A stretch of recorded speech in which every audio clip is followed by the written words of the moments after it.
வார்த்தை ஏதும் பேசிட தோணல வாழ்வே இனி நீ தாண்டி காலம் அது பேசுற மாதிரி நானும் என தாரண்டி மொத்த சன்மம் ஒன்று போக கொஞ்சம் பாரண்டி. என்ன மச்சான் அப்படியே ஜாலியாக இருக்க போல உன் ஆள் கூட ஃபோன் பேசிட்டு?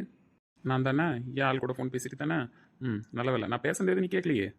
சே அதெல்லாம் கேட்கல மச்சான், அதெல்லாம் தப்புன்னு கேட்டுறாத. கேட்கணும்னு நினச்சி கூட போயிடாத. கேட்கணும்னு காதில் விழுற சூழ்நிலை வந்தால் கூட ஓடி போயிடு. ஏன்டா நான் சிரிச்சிருவோம் மச்சான். உன் ஆள் அப்போ அவ்வளோ மைண்ட் ரிலாக்ஸிங்காக பேசுகிறான்னு சொல்லு. அது இன்னும் உண்மைதான், அவள் பேசினா மைண்டு ரிலாக்ஸ் ஆகிடுது. ஆனால் ஃப்யூச்சரை நினச்சி தான் லைட்டாக பயமாக இருக்குது. ஏன் அப்படி? நீ என்ன நினச்சி சொன்னேன்னு தெரில. ஒரு டைம் சொன்னியே மச்சான் கல்யாணம் ஆனதுக்கப்புறமும் பேச்சுலராக நீ இருக்கணும்னா விதியை யாராலையும் மாற்ற முடியாதுன்னு. அது நடந்துருமோன்னு தான் மச்சான். நான் சும்மா காமெடிக்கு சொன்னேன். இன்னும் அப்படி தான் கதையை ஓட்டுறியா? நீ ஃபோன் பேசுறதெல்லாம் பார்த்தா இன்னும் டெவலப் ஆயிருப்பான் பழகின்லாம் நினச்சேன். என்னையும் அவள் அவளுக்கு கூப்பிட்டு போவோமா இருந்தா சரி. சரி உங்கள் அண்ணன் கதை என்னன்னு கேளு. இன்னும் வந்ததுலேருந்து எங்கேயோ பார்த்துட்டு நிற்கிறான். இப்போ எதுக்கு இங்கே வந்து நின்றுட்டு இருக்கீங்க? நான் மட்டும்தான் நான் உட்காந்துருக்கேன். நீங்கள் எதுக்கு இந்த வீட்டுக்கு வந்தீங்களோ அந்த வேலையை பார்த்துட்டு போக வேண்டியதானே? அந்த வேலையை தானம்மா பார்த்துட்டு இருக்கேன். எந்த வேலையை? நீங்கள் கல்யாண வேலையாக பேச வந்திருப்பீங்க. கல்யாண வேலையாக பேசுறதுக்கு வந்தவங்கலாம் அங்கே ஹாலில் உட்காந்துருக்காங்க. அவங்கள்ட்ட பேசாமல் எதுக்கு இப்போ என்கிட்ட வந்து பேசிகிட்டு இருக்கீங்க? நான் இன்னைக்கு கல்யாண வேலையை பேச வரல, உன்னை தான் பார்க்க வந்தேன். அப்படி தானே இப்போ சொல்லணும்னு எதிர்பார்க்குறேன். நான் எதிர்பார்க்கறதுக்காகலாம் யாரும் பேச வேணாம். அவங்கவுங்க இஷ்டப்படியே பேசலாம். இங்கே யாரும் எதையும் பேசணும்னு எதிர்பார்க்கல. எப்படி பேசினாலும் லாக் பண்ணுறா. எப்படி சமாதானப்படுத்துறதுன்னு ஒன்றும் தெரியல. ஆமாம், அன்னைக்கு சேம் கலர் ட்ரெஸ் போட்டிருந்தா சாக்லேட் வாங்கி தரணும்னு சொன்னல. இன்னைக்கு நம்ம 2 பேரும் சேம் கலர் ட்ரெஸ் போட்டிருக்கோம். நான் தான் ஃபர்ஸ்ட் சொல்லியிருக்கேன் நீ எனக்கு சாக்லேட் வாங்கி தரணும்னு. ரொம்ப முக்கியம். ஏய் எப்படி பேசினாலும் மொக்க பண்ணுறாயா? என்னடி அன்னைக்கு நீ சொன்ன நான் வாங்கி தந்தல, இப்போ நான் சொல்லியிருக்கேன் நீ வாங்கிதா. சாக்லேட் தானே வேணும்? நாளைக்கு வாங்கி தரேன், ஒன்றும் பிரச்சனை இல்லை. வந்த விஷயம் முடிஞ்சிச்சா? கிளம்புங்க. கிளம்புன்னு சொல்லிகிட்டே இருக்கா. ஐயோ கிளம்ப முடியாது. என் அத்தை வீடு, என் மாமா வீடு, அதனால நான் நிற்பேன். சரி நில்லுங்க, நான் போகிறேன். என்னது போகிறாளா? போயிட்டானா திருப்பி எங்கே பின்னாடியே ஓட? இங்கே சமாதானப்படுத்திடுடா டே யாருலு. இப்போ எதுக்கு என்னை இழுத்து இப்படி லாக் பண்ணி வச்சுருக்கீங்க? கேய் கொத்தாதடி, யாராவது வந்துட போகிறாங்க. அப்படி தான் கத்துவேன். ஒழுங்காக எதுக்கு இப்போ லாக் பண்ணி வச்சுருக்கீங்கன்னு சொல்லுங்கள். உங்கள்கிட்ட தான் பேச பிடிக்கலன்னு நான் சொல்லிட்டேன்ல. என்கிட்ட பேச பிடிக்காம என்னை பிடிக்காம தான் எல்லாம் இங்கே கருப்பாக இருக்கோ? ம் என்கிட்ட எல்லாமே கருப்பு ட்ரெஸ்ஸாக தான் இருக்குது. அதனால தான் கருப்பு கலர் போட்டிருக்கேன். யாருக்காகவும் நான் கருப்பு கலர் போட்டுடல. பொட்டு கூட உங்கள் வீட்டில் வேறு கலர் கிடைக்கலல்ல, கருப்பு கலர் மட்டும் தான் கிடச்சிருக்கு, அப்படி தானே? ஆமாம். ஏய் இங்கே பாரு. முடியாது. அச்சா சரி என்ன? நீ என்னை புரிஞ்சுப்பேன் தாண்டி அலட்சியப்படுத்திட்டேன். அலட்சியப்படுத்துறது 100% தப்பு தான். நான் பண்ணது தப்புன்னு எனக்கே புரியுது. நான் ஜஸ்ட் உனக்கு மெசேஜ் போட்டாச்சும் இன்ஃபார்ம் பண்ணியிருக்கணும். நம்ம எவ்வளோ பண்ணாலும் உண்மையிலே நம்ம கிட்ட தானே இருக்கா, எங்கே போயிட போகிறான்ற அலட்சியம் என் மனசில் ஒரு செகண்ட் வந்திருக்கு தான். நான் ஒத்துக்கிறேன். இனிமே அப்பப்போ இப்படி சண்டை போட்டுனேன் அப்போ தான் உன்னை அலட்சியப்படுத்தாமல் இருப்பேன். ஏன்னா நீ எனக்கு ரொம்பவே புரிஞ்சுக்கிட்டு மெச்சூர்டாக சப்போர்ட் பண்ணிக்கிட்டே இருக்கிறதுனால உன் வேல்யூ எனக்கு புரியாமல் போகுது. நீ சொல்கிற மாதிரி நான் பண்ணது எவ்வளோ பெரிய முட்டாள்தனம்னு எனக்கு நல்லாவே புரியுது. என் கையில் நீ சொன்ன மாதிரி ஒரு செகண்ட் கூடமா செல்லு வரல, இல்லை நைட்டு தூங்கும்போது கூடவா நான் பார்க்கல, என் மொபைல் என்கிட்ட இல்லை. நான் கண்டிப்பாக உனக்கு ஒரு மெசேஜ் பண்ணியிருந்துருக்கணும். நான் ஒரு மெசேஜ் போட்டிருந்தாலே நீ என்னை புரிஞ்சுருந்துருப்ப. கால் பண்ணி பேசணுன்ற அவசியம்லாம் இல்லை. எனக்கு தெரியும் உன்னை பற்றி. அப்படிப்பட்டவளை கஷ்டப்படுத்திட்டேன். அன்னைக்கு நீ ஃபீவர்னு வேறு சொன்னியா, எனக்கு மனசே கேட்கல. உங்ககிட்ட வந்து மன்னிப்பு கேட்டால் கூட இது கரெக்டாக இருக்குமான்னு தெரியல. ஆனால் நீ இப்படி இருக்கிறது என்னால் பார்க்க முடியலடி. நீ பேசலனா, நீ என்னை தேடி தேடி வரலனா எப்படி இருக்குன்றத நான் இந்த 2 நாளாக உணர்ந்துட்டேன். இதுக்கப்புறம் எந்த சூழ்நிலையிலையும் எதுக்காகவும் நான் உன்னை அலட்சியப்படுத்த மாட்டேன். ப்ளீஸ் புரிஞ்சுக்கொண்ணா. இதுதான் ஃபர்ஸ்ட் அண்ட் லாஸ்ட். இந்த ஒரே ஒரு டைம் என்னை மன்னிச்சிரு. இவ்வளோலாம் உனக்கு பேச தெரியுமா? ஏய் நான் எவ்வளோ சீரியஸாக மன்னிப்பு கேட்டுட்டு இருக்கேன், நீ என்னென்ன காமெடி பண்ணிகிட்டு இருக்க? இல்லை, கருவப்பைய ஊமை மாதிரியே இருப்பான். ஆனால் இப்படிலாம் பேசுவானான்றது எனக்கு இப்போ தான் தெரியுது. ஏய் இப்போ கருவப்பா என்னென்ன கூட்ட, அப்போ என்ன மன்னிச்சிட்டியா? மன்னிச்சிட்டேன். எப்படி இவ்வளோ சீக்கிரம் மன்னிச்சா? நான் பேசாமல் இருந்தால் உனக்கு எவ்வளோ வலிக்குன்றது இந்த 2 நாளில் புரிஞ்சிருச்சுல்ல. அப்போ நீ பேசாமல் இருந்தப்போ எனக்கு எப்படி வலிச்சிருக்குன்றது உனக்கு இப்போ நல்லாவே புரிஞ்சிருக்கும். இதை ஜஸ்ட் உனக்கு புரிய வைக்கணும்னு தான் நினச்சினே தவிர உனக்கு பனிஷ்மெண்ட் கொடுக்கணும், உன்கிட்ட பேசாமல் இருக்கணும், உன்னை பின்னாடி சுத்த விடணும்லாம் நான் நினைக்கல. நான் என் கூட மணிக்கணக்கில் பேசு, என் கூட டைம் ஸ்பெண்ட் பண்ணு, என் கூட இரு அப்படின்லாம் நான் உன்னை கேட்கவே இல்லை. திரும்ப திரும்ப நான் இதை உன்கிட்ட பதிய வைக்கிறேன். நீ எல்லா கமிட்மெண்ட்டையும் முடிச்சுட்டு வா, நான் வெயிட் பண்ணுறேன். எனக்கு தெரியும் நீ என்னோட எல்லா உணர்வுக்கும் ரெஸ்பான்ஸ் பண்ணுறேன்னு. தெரிஞ்சு தானே அலட்சியப்படுத்தினேன். ஏய், நான் தான் சாரி சொல்லிட்டேன்லம்மா. சரி, சாரி சொன்னதுக்கு அடையாளமாக ஒரு கிஸ் பண்ணிட்டு போ. ஏய், அதெல்லாம் முடியாது. ஏன் முடியாது? லவ் பண்ணுற பொண்ணுக்கு லவ் பண்ணுற பையன் கிஸ் பண்ணுறதுல என்ன தப்பு? லவ் பண்ணுறாங்களா? யார் சொன்னா? நான் லவ் பண்ணலையே. கருவ பயலை எந்த சூழ்நிலையிலையும் உண்மையை மட்டும் ஒத்துக்க மாட்டான். அப்புறம் இப்படி கூட்டு நிற்கிறதுக்கு, இப்படி உருகி உருகி மன்னிப்பு கேட்கறதுக்கெலாம் என்ன அர்த்தமா? யாரோ ஒரு பொண்ணுக்கிட்ட ஏன் இப்படி மன்னிப்பு கேட்கணும்? யாரோ ஒரு பொண்ணெல்லாம் நான் ஏன் சமாதானப்படுத்த போகிறேன்? ஏன் அத்தமாக எனக்கு உரிமை இருக்குது. என்கிட்ட பேசாமல் இருந்தால் எனக்கு வலிக்குது, அதனால நான் சமாதானப்படுத்த வந்தேன். மற்றபடி லவ்லாம் இல்லைப்பா. ஓ அப்படி. ம். சரி, அப்போ ஏன் என்னை இப்படி கூப்பிட்டு நிற்க வச்சுருக்க? உரிமை இருக்குடி. இந்த மாமனுக்கு உரிமை இருக்குது. என் அத்தை பொண்ணை கூப்பிட்டு கொஞ்சறதுக்கும் இப்படி கூப்பிட்டு நிற்க வைக்கிறதுக்கும் ஏன் தூக்கிட்டே போகிறதுக்கு கூட எனக்கு உரிமை இருக்குது. இதுக்கெல்லாம் பேர் லவ்வா? வேறு எதுக்கு பேர் லவ்வா? அதெல்லாம் எனக்கு தெரியாது. இப்போ நீ என்னை மன்னிச்சிட்டல, சமாதானம் ஆயிட்டல, நான் போகிறேன். ஒழுங்காக ஒரு கிஸ் கொடுத்துட்டு போயிடு, அத்தை பொண்ணுன்ற நினப்பில். அதெல்லாம் முடியாது. யாராவது அத்தை பொண்ணுன்ற உரிமையில் கேஸ் கொடுப்பாங்களா? கட்டிக்க போகிற பொண்ணு, லவ் பண்ணுற பொண்ணுன்னா கொடுக்கலாம். ஓஹோ, அப்போ லவ் பண்ணுறதுக்கும் கல்யாணம் பண்ணிக்கிறதுக்கும் அப்போ வேறு பொண்ணை பார்க்கலான் இருக்க, அப்படி தானே? ஏய், அப்படிலாம் இல்லை. ஃப்யூச்சரில் உன்னைய கூட லவ் பண்ணலாம், உன்னைய கூட கல்யாணம் பண்ணலாம், அப்படி கூட இருக்கலாம்ல. அப்போ இன்னும் சாருக்கு ஃப்யூச்சர் வரல, அப்படி தானே? அதெல்லாம் பொறுமையாக வரும். அப்போ கொடுக்குறப்ப கொடுத்துக்கலாம் எல்லாத்தையும். அப்போ இப்போ கொடுக்க முடியாது. ஆமாம், கொடுக்க முடியாது. அப்போ விட்டுட்டு கிளம்பு. என்ன பொசுக்குன்னு போக சொல்லிட்டா? கொடுன்னு கேட்கும்போதே கொடுத்துருக்கணுமோ? பொம்பளை பிள்ளையா கிஸ் கொடுறான்னு கேட்குறா பாரு. கருவேப்பிலைக்கு திமிரு தான். இதுக்கப்புறம் இவனுக்கு கொடுக்கக்கூடாது. பின்னாடியே லோ லோ லோலோன்னு அலைஞ்சி எனக்கு ஒரு கிஸ் கொடுடின்னு கெஞ்ச வச்சு அதுக்கப்புறம் தான் கொடுக்கணும். சரி, நீ இவ்வளோ ஆசைப்பட்டுட்ட, கொடுத்துட்டே போகிறேன்னு. சே, அதெல்லாம் வேணாம். நானே தெரியாமல் உங்கள்கிட்ட கேட்டேன். யாராவது அத்தை பொண்ணுக்கு கிஸ் பண்ணுவாங்களா? அப்படிலாம் கொடுக்கக்கூடாது. ஒருவேளை நீங்கள் சொல்கிற மாதிரி ஃப்யூச்சரில் நீங்களே கூட என்னை லவ் பண்ணலாம், நீங்களே கூட என்னை கல்யாணம் பண்ணிக்கலாம், அப்படி ஒரு சூழ்நிலை உருவானா வேணால் கொடுக்கலாம். தேவையடா அருள் உனக்கு. அவள் கேட்டப்பவே கொடுத்துருக்கலாம். நல்ல வாய்ப்பு மிஸ் பண்ணிட்டு இப்போ என்ன லூக்கு? போ, முடிஞ்சிச்சு. கருவேப்பிலை இருடி உனக்கு. இல்லடி, ஆசைப்பட்டு கேட்டுட்டேன், நான் கொடுத்துட்டே போகிறேனே. ஐயோ வேணாம்ப்பா, நானே தெரியாமல் கேட்டுட்டேன்னு. நீங்கள் அவ்வளோ கஷ்டப்பட்டுலாம் கொடுக்க வேணாம், கிளம்புங்க. நிஜமா வேணாம்மா? நிஜமாலே வேணாம், கிளம்புங்க. அக்ஷயா, என்ன பார்க்க எப்படி இருக்க தெரியுமா? எப்படி இருக்கேன்? அழகா அந்த நிலா போல இருக்க. அந்த நிலாவுக்கு திஷ்டி பற்றக்கூடாதுன்னு பட்சத்துக்காக இருக்கு இந்த கருப்பு பொட்டு.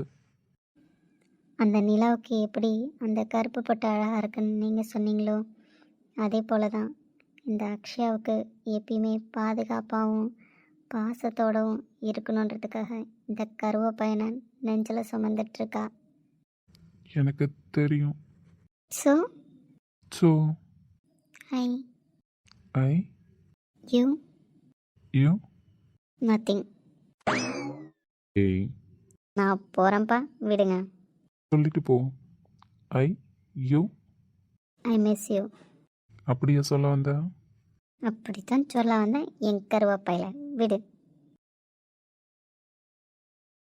சிவப்பான ஆண்கள் இங்கே சில கோடி உண்டு, கருப்பான எண்ணெய் கண்டு கண் வைத்ததென்ன, கடல் வண்ணம் வானின் வண்ணம் கருவண்ணம் தானே, கடல் வானம் காணும் போது உனை கண்டேன் நானே, மண்ணோடு சேராமல் நடக்கின்றேனோ நானே மருதானே. என் அண்ணனுக்கு என்ன பிரச்சனை?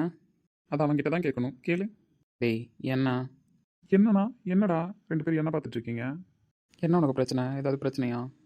பிரச்சனைலாம் எதுவும் இல்லையே. அவன் தான் லூசுத்தனமாக ஏதோ சொல்கிறான், நீனு கேட்டுட்டு இருக்க. டேய், இன்னைக்கு தான் நான் உன் ஒய்ஃப் கிட்ட பேசினேன்.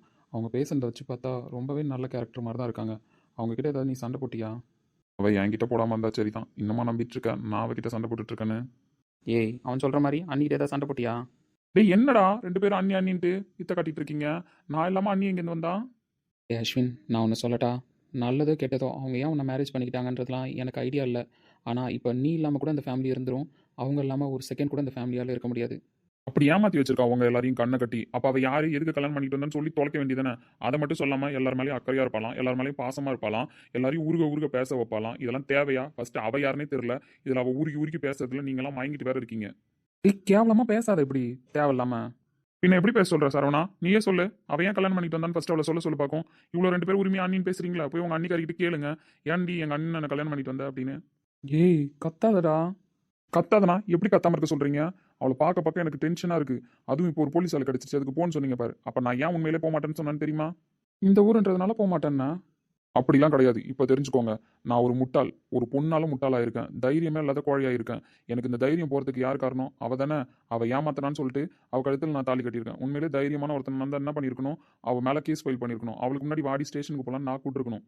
இதெல்லாம் விட்டுட்டு நான் கம்முன்னு அவ சொன்னதுக்கு ஏமாந்து தாலியை கட்டி கூட்டிட்டு வந்தா இங்க வந்து அவ எல்லாருக்கிட்டையும் நடிப்பாளாம். ஆனா ஏன் கல்யாணம் பண்ணிட்டு வந்தான்னு சொல்ல மாட்டாளாம். கேட்டா என்னையும் முட்டாளாக்குவாளாம், உங்களையும் முட்டாளாக்குவாளாம். இந்த முட்டாள்தனத்துக்கு ஏமாந்து போய் நின்று அவர் 2 பேருக்கு சப்போர்ட் பண்ண வந்திருக்கீங்க. டேய், பொறுமையாக பேசி கேளு, சொல்லுவாங்கன்னு தானே சொன்னோம்.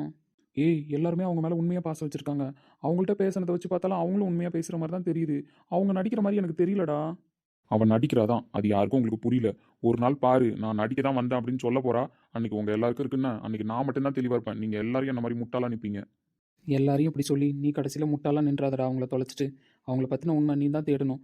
நான் தான் சொன்னேன்ல, என் சரவணன் கேஸை கண்டுபிடின்னு. அதுக்கு முன்னாடி உன் கையிலே உன் கேஸ் உன் கையில் இருக்குது. அதை ஃபஸ்ட்டு கண்டுபிடி. யார் அவங்க என்ன அப்படின்னு டீட்டெயில்ஸை கண்டுபிடிக்க ஆரம்பி. அப்போ தெரிஞ்சிடும்ல அவங்க யாருன்னு. நீயாச்சும் இப்பதான் சொல்ற. ஸ்டேஷன்ல போய் உட்காந்தோடனே ஃபர்ஸ்ட் தேட ஆரம்பிச்சதே அவ கேஸ் தான். அவ ஃபோன் இல்லைன்னு சொன்னா. அதுக்கப்புறம் ஃபோன் வச்சிருக்கா. அப்புறம் யாருமே இல்லைன்னா அப்புறம் யாருக்கிட்டயோ பேசிக்கிட்டு இருக்கா. எல்லாத்தையும் பார்த்துக்கிட்டு தான் இருக்கேன், நோட் பண்ணிட்டு தான் இருக்கேன். கூடிய சீக்கிரம் அவ யாருன்னு கண்டுபிடிக்கிறேன். அன்னைக்கு இருக்கு அவளுக்கு. டேய், தயவு செஞ்சு கோவத்தை குறை. நீ கோவப்பட்டு நான் பார்த்ததே கிடையாது. அவங்க விஷயத்தில் மட்டும் ஏன் இவ்வளோ கோவப்படுற? டேய், மற்றவங்க விஷயத்துல கோவப்படலனா அதெல்லாம் சும்மா நார்மல்ரா. இது வாழ்க்கை. வாழ்க்கையில முட்டாள்தனமா ஏமாந்து போய் நிக்கிறேன்டா ஒரு பொண்ணு கிட்ட.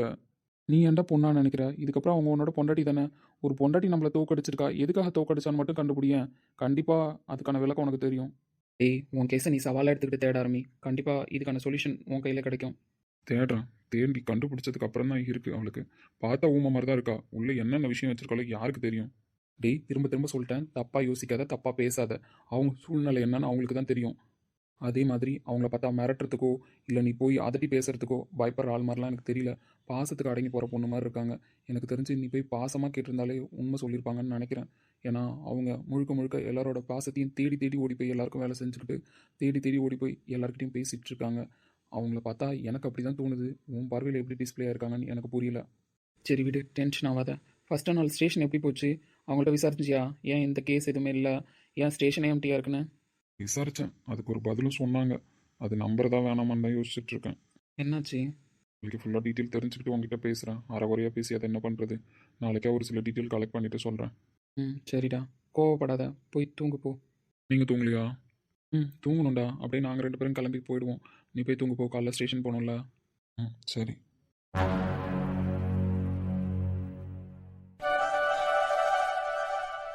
நைட்டு ரூமுக்கும் வரல. அப்போ இங்கே தான் தூங்கினாலோ? ஏன் இங்கே படுத்து தூங்கிட்டு இருக்கா? நம்ம நேற்று காலையில் பேசுனதுனாலையோ? இந்த வீட்டை விட்டு நான் போயிட்டா நீங்கள் சந்தோஷமாக இருப்பீங்களா? கண்டிப்பாக சந்தோஷமாக இருப்பேன். வீட்டில் கல்யாணம் நடக்க போகுது. கல்யாண டைமில் நான் போனால் தப்பாயிடும்.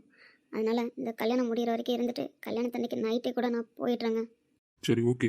அது வரைக்கும் நீ என் கண்ணில் படக்கூடாது. உன் கழுத்தில் தொங்குற தாலியை நான் பார்க்கக்கூடாது. அப்படி நான் பார்த்தேன் அப்படின்னா நான் யூனிஃபார்மை போட மாட்டேன், ஸ்டேஷன் வாசலில் மிதிக்க மாட்டேன்.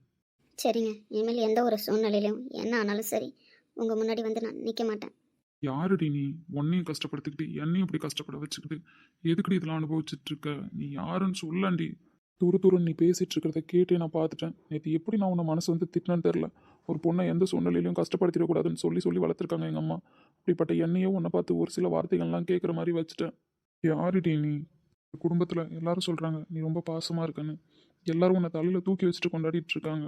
நீ என்ன பண்ண போறன்னு எனக்கும் தெரியல, உனக்கும் தெரியல. ஆன்சரே தெரியாத கொஷினா என் கையில் நீ இருக்க. உனக்கான ஆன்சர் கண்டுபிடிக்காம உன்னை என்ன பண்ணுறதுனே தெரியாம நானும் இருக்கேன். ஏன்டி இப்படி ஒரு தலையெழுத்து நம்ம 2 பேருக்கும்?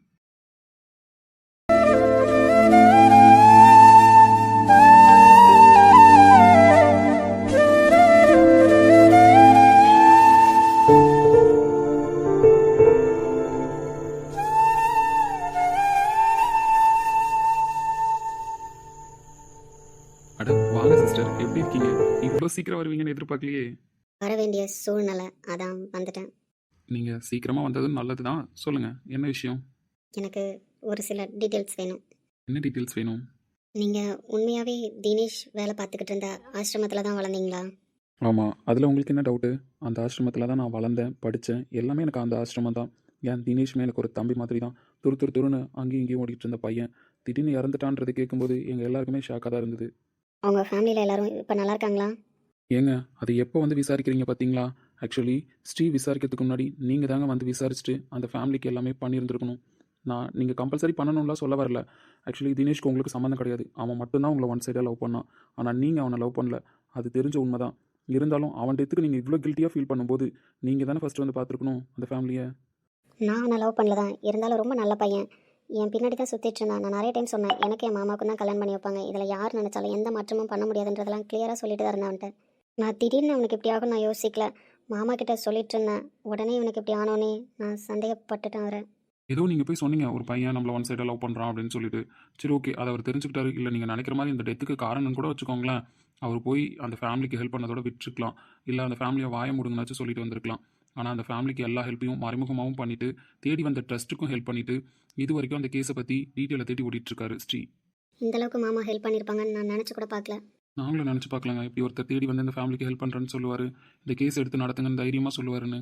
ஆனால் இதில் என்ன ஒரு டிஃபால்ட்னா, அந்த கேஸை பற்றின ஒரு டீட்டெயில்ஸ் கூட எங்களால் இது வரைக்கும் கண்டுபிடிக்க முடியல. ஏன்னா ஆக்சிடென்ட் பண்ணது ஒரு லாரி. அந்த லாரியில் நம்பர் பிளேட்டே இல்லாமல் இருக்குது. அந்த ஸ்ட்ரீட்டில் இருந்த சிசிடிவி ஃபுட்டேஜ் எல்லாமே செக் பண்ணியாச்சு. ஒரு ஆதாரம் கூட கிடைக்கல. இதுக்கப்புறம் பண்ண குற்றவாளியே வந்து நான் பண்ணேன்னு ஒத்துக்கிட்டா மட்டும்தான் உண்டு. குற்றவாளி கூடிய சீக்கிரம் வந்து ஒத்துப்பாங்க, அதுக்கு நான் பொறுப்பு. இதை வச்சு சொல்கிறீங்க?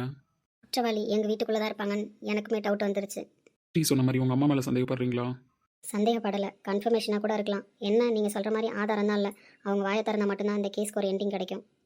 ஸ்ரீ பேசும்போதே சொன்னார் இல்லைங்க, இது வரைக்கும் உங்கள் அம்மாவுக்கு உங்களுக்கு எந்த பிரச்சனையும் வரக்கூடாதுன்றதுனால தான் எல்லாத்தையும் அவர் மேலே போட்டுக்கிட்டேன்னு. இப்போ போய் நீங்கள் தேவையில்லாத பிரச்சனை பண்ண வேணாம். அந்த கேஸ்க்கு நியாயம் கிடைக்கணும்னு இருந்தால் கண்டிப்பாக கிடைக்கும். அவர் என் மனசை கஷ்டப்படுத்தக்கூடாதுன்னு அப்படி நடந்துக்கிறாரு. எங்கள் அம்மா தான் தப்பு செய்ய வந்தாங்கன்னு தெரிஞ்சா நானும் மன்னிக்க மாட்டேன், அவரும் மன்னிக்க மாட்டார். எல்லாத்தையும் விடுங்க, இந்த கேஸை நாங்கள் பார்த்துக்குறோம். தயவு செஞ்சு இதுக்கப்புறம் ஸ்ரீயை ஒதுக்கி வைக்காமல் அவர் கூட வாழ ட்ரை பண்ணுங்கள். அதுவே அவருக்கு போதும், ஆறுதலாக இருக்கும். கண்டிப்பாக. தேர்ட் பர்சன் நீங்கள். இந்த கேஸை மேலோட்டமாக பார்த்து இவர் அப்ரோச் பண்ண விதத்தை வச்சு இவர் தப்பு செஞ்சுருக்க மாட்டார், இந்த கொலைக்கு இவருக்கு சம்மந்தம் இருக்காதுன்னு எவ்வளோ கிளாரிட்டியாக பேசுகிறீங்க. ஆனால் என் கூடே வளர்ந்தவர், அவரை பற்றி எனக்கு எல்லாமே தெரியும். அப்படிப்பட்ட மனுஷனை நான் இப்படிலாம் சந்தேகப்பட்டது தப்பு தானே? தப்பு இல்லைங்க, ஸ்ரீ தான் தெளிவாக சொன்னார். சின்ன வயசுலேருந்து நடந்த எல்லா இன்சிடென்ட்டையும் அது எல்லாத்தையும் நீங்கள் நம்பியிருக்கிறப்ப இதையும் நீங்கள் நம்ப தானே செய்வீங்க. இதில் உங்கள் மேலே தப்பு கிடையாது. சூழ்நிலையும் சந்தர்ப்பமும் அப்படி அமைஞ்சிருச்சு. எப்படி நீங்கள் நான் வந்ததை ஐடென்டிஃபை பண்ணீங்க? நீங்கள் நான் இன்விடேஷன் வைக்க கூப்பிட்டோனவே வந்து டோர் ஓப்பன் பண்ணும்போதே நான் பார்த்துட்டேன். அதனால தான் நான் தினேஷ் டாபிக் பேச ஆரம்பித்தேன். நீங்கள் நம்புவீங்களா நம்ப மாட்டீங்களான்றதெல்லாம் தாண்டி ஸ்ரீ வாயால் நான் உண்மையை தெரிஞ்சுக்கணும்னு ஆசைப்பட்டேன். சரி, ஓகே, நான் தெரிஞ்சுக்கும் போதே நீங்களும் தெரிஞ்சுக்கணும் அப்படின்னு தான் நான் நீங்கள் வந்ததை பார்த்துட்டு அவர்கிட்ட இந்த டாப்பிக்கை பேச ஆரம்பித்தேன். ஏன்னா நான் என்னோட மேரேஜ் இன்விடேஷன் வைக்க போயிருந்தேன். அதான் சொல்லியிருந்தேன் இல்லைங்களா, அம்மா கிட்ட பேசும்போது அவங்க சொன்னாங்க, தெளிவான மைண்டில் பேசிட்டார் அந்த பையன் பண்ணியிருக்க ஒரு பர்சன் கூட சான்ஸ் கிடையாது. அவரோட பர்சனல் லைஃப் இதனால் பாதிக்கப்பட்டிருக்கு. உன்னால் முடிஞ்சால் டேரெக்டாக போய் அவரை அப்ரோச் பண்ணு, அவர் சைடு என்ன ப்ராப்ளம் இருக்குன்னு கேளு அப்படின்னு சொன்னாங்க. அம்மா சொன்னோன்னே வந்து இந்த கேஸை பற்றி அவரை பார்க்க வரணும்னு தான் நினச்சிட்டு இருந்தேன். ஆனால் எனக்கு ஆக்சிடென்ட் ஆகி அது மூலயமா அவங்க 2 பேரையும் மீட் பண்ணுவேன்னு நான் நினச்சி பார்க்கல. அம்மா என்ன படிச்சிருக்காங்க தெரியுமா? பேசிக்காக அவங்க ஒரு சைக்காட்டிஸ்ட். அதனால தான் நானும் மெடிக்கல் ஃபீல்டில் போனப்போ அவங்க என்ன நல்லா படி, மெடிக்கல் ஃபீல்டு எப்பயுமே 4 பேருக்கு உதவி செய்கிற ஃபீல்டு, அதில் படித்து 4 பேர் கஷ்டப்படுறாங்க அப்படின்னா அவங்களுக்கு நல்லபடியாக ஹெல்ப் பண்ணு, உன்னால் 4 பேர் வாழ்ந்து தான் இருக்கணும் அப்படின்னு சொல்லி தான் என்னையுமே என்கரேஜ் பண்ணி மெடிக்கல் ஃபீல்டில் போக வச்சாங்க. அவங்ககிட்டேருந்து தான் ஒருத்தவங்களை எப்படி கணிக்கணும், எப்படி அப்ரோச் பண்ணணும், இவங்க மைண்டில் என்ன இருக்குது அப்படின்றத யோசிக்கிறது கூட அவங்ககிட்டேருந்து தான் நான் நிறைய கற்றுக்கிட்டேன்.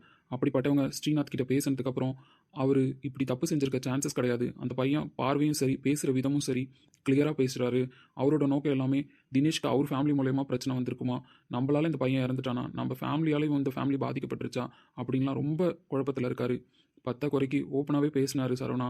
அவர் பர்சனல் லைஃப் இதில் பாதிக்கப்பட்டிருக்குன்ற மாதிரி. அவரோட லைஃப்பை சரி பண்ண பாரு, எனக்கு தெரிஞ்ச அந்த பையன் மேலே எந்த தப்பும் கிடையாது, இந்த பையன் தேவையில்லாமல் தண்டனை அனுபவிக்க வேணாம் அப்படின்னு கிளாரிட்டியாக என்கிட்ட சொல்லி தான் அமிச்சாங்க. அதனால தான் நானும் தள்ளி போட வேணாம் இந்த விஷயத்தன்னு ஃபஸ்ட்டு மீட்டிங்கில் பேசினேன். உங்கள் 2 பேர்கிட்ட இந்த விஷயத்தை பற்றி பேசணும்னு சொல்லியிருந்தா கண்டிப்பாக நீங்கள் ஒத்துழைப்பு கொடுத்துருக்க மாட்டீங்க. அதனால தான் சரி ஸ்ரீகிட்ட பேசும்போது நீங்கள் அதை கேட்கணும்னு விருப்பப்பட்டா கேட்கட்டும் தான் நான் ஸ்ரீகிட்ட பேசினேன். அதுக்கு தகுந்த மாதிரி நீங்களும் நின்று அந்த விஷயத்தை கேட்டுட்டீங்க. அதனால தான் நீங்கள் மறுநாள் ஹாஸ்பிட்டல் இருப்பீங்களான்னு கேட்டதுக்கு கூட நான் இருப்பேன்னு சொல்லிட்டு வந்தேன். எனக்கு தெரியும் நீங்கள் என்ன பார்க்க வருவீங்கன்னு. என் கண் பார்வையை நல்ல வேலை ஓப்பன் பண்ணீங்க. கண் இருந்தும் கண்ணு தெரியாதவளை போல குருடியாக வாழ்ந்துட்டு இருந்திருக்கேன் இவ்வளோ நாளாக. நல்லவங்க யாரு கெட்டவங்க யாருன்றது கூட தெரியாத அளவுக்கு எனக்கு எல்லாமே தெரியும் அப்படின்னு சொல்லிட்டு கோவத்தை மட்டுமே என் கண்ணு முன்னாடி நிறுத்தி மற்ற எல்லாத்தையும் மறைச்சிட்டு அந்த உலகத்துக்குள்ளே நான் சர்வே பண்ணிட்டு இருந்திருக்கேன். தினேஷ் ஃபேமிலியை நான் தைரியமாக போய் பார்ப்பேன். கண்டிப்பாக மாமா கூட சேர்ந்து நானும் அந்த ஃபேமிலிக்கு ஹெல்ப் பண்ணுவேன். தினேஷ் இருந்தால் அந்த ஃபேமிலிக்கு என்னெல்லாம் பண்ணுவாங்களோ மாமா சொன்ன மாதிரி அவர் இருந்து பண்ண முடியாததையும் நாங்கள் 2 பேரும் பண்ணுவோம். தினேஷ் உயிருக்கு கண்டிப்பாக யாரால பிரச்சனை வந்துச்சோ அவங்களுக்கு கண்டிப்பாக நாங்கள் தண்டனை வாங்கி கொடுப்போம். இந்த கேஸ் இதுக்கப்புறம் நாங்களே பார்க்குறோம். அதே மாதிரி உங்களை பார்க்கணும்னு சொன்னது இன்னும் மாமாவை நம்பாமல் அவரை பற்றி கிளாரிஃபிகேஷன் வாங்க வரல. இந்த முட்டாளோட கண்ணை திறந்து விட்டதுக்கு தேங்க்ஸ் சொல்கிறதுக்காக தான் வந்தேன். ரொம்ப ரொம்ப தேங்க்ஸ் சரவணா. ஐயோ ரோஷினி, ஏன் பெரிய பெரிய வார்த்தைலாம் சொல்லிட்டு இருக்கீங்க? இல்லை சரவணா, நேற்று வந்து நீங்கள் பேசலான்னு வச்சுக்கோங்களேன், இன்னுமே முட்டாள்தனமாக இருந்து அவருக்கு பனிஷ்மெண்ட் கொடுக்குறேன்னு சொல்லி எங்கள் 2 பேர் வாழ்க்கையுமே தொலைச்சிருப்பேன். எவ்வளோ ஜென்வனாக நடந்திருக்காரு பாரு.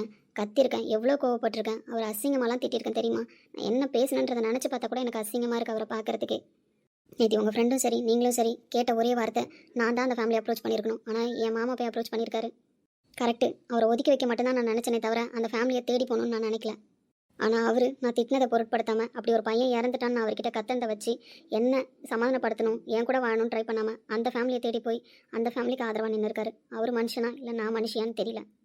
விடுங்க ரோஷினி, புரிஞ்சுக்கிட்டீங்களா? இதுக்கப்புறம் உங்கள் லைஃப்பை ஸ்டார்ட் பண்ணுங்கள். கண்டிப்பாக அதே மாதிரி தினேஷ் கேஸ்க்கும் ஒரு முடிவு வரும். கண்டிப்பாக சரவணா, ரொம்ப ரொம்ப தேங்க்ஸ். அதை சொல்லிட்டு போகலான்னு தான் நான் நேரில் வந்தேன். அப்புறம் இன்னொரு விஷயம், சொல்லுங்கள்.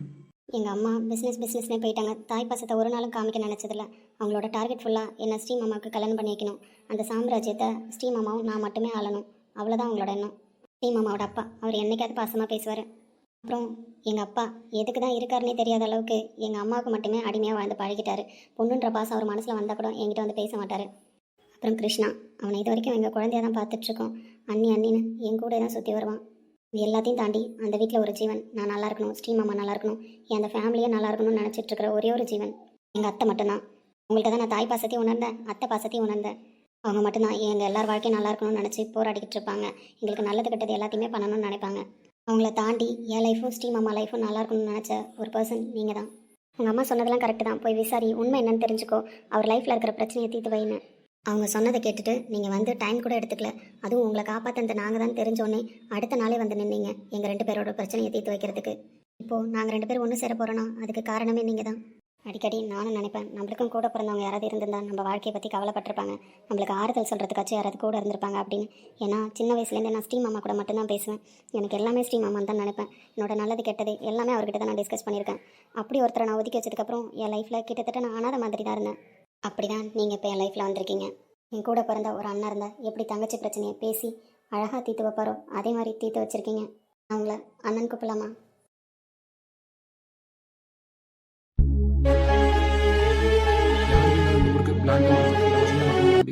எனக்கு கிடைச்ச முதல் சொந்தம் இப்போ எனக்கு மனைவியாக போகிற என் அன்பு. வசந்தோட ஃபேமிலி எனக்கு எப்போவோ ஃபேமிலி ஆகிட்டாங்க. அதையும் தாண்டி ஒய்ஃப்ன்றது பெரிய சொந்தம். அது எனக்கு இந்த ஊருக்கு வந்ததுக்கப்புறம் தான் கிடச்சிது. அதுக்கப்புறம் மனைவி மாதிரியே கடைசி வரைக்கும் கூட வர்ற ஒரு உறவு, கூட பிறந்தவங்க அண்ணன் தங்கச்சின்ற உறவு. அப்படி ஒரு தங்கச்சி எனக்கு இந்த ஊருக்கு வந்து கிடச்சிட்டான்னு நான் சந்தோஷப்படுறேன். வசந்த் வீட்டில் ஆல்ரெடி 2 தங்கச்சிக்கு இருக்காங்க. உங்களையும் சேர்த்து இதுக்கப்புறம் எனக்கு 3 தங்கச்சி. யாருமே இல்லைன்னு நினச்சி வந்த எனக்கு எல்லாரும் சொந்தமாயிட்ருக்கீங்க. உங்கள் எல்லாருக்கும் நான் தான் தேங்க்ஸ் சொல்லணும். தாராளமாக என் அண்ணன் கூப்பிடலாம். தேங்க்ஸ் அண்ணா. இதுக்கப்புறம் எப்பயுமே உங்கள் தங்கச்சி உங்களை பார்க்க வரலாம்ல? கண்டிப்பாக வரலாம். இந்த அண்ணன் கல்யாணத்துக்கு 3 தங்கச்சிங்களும் வந்து அழகாக நிற்கலாம் இந்த அண்ணனுக்கு பக்க பலமாக. கண்டிப்பாக உங்கள் கல்யாணத்தில் ஃபஸ்ட்டு முதல்ல நான் தான் நிற்பேன், அதுவும் என் ஸ்ரீ மாமாவோட. ரொம்ப சந்தோஷம் தங்கச்சி.